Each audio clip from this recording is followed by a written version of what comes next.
saya bagi tip tu. Bagi tip kalau nak tubuh lah. Kalau nak suruh tubuh, nak suruh naik tubuh cepat macam saya metar naik.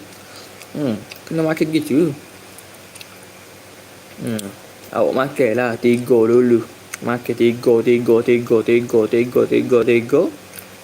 tu naik pula 4. Lepas tu naik 5 gitu.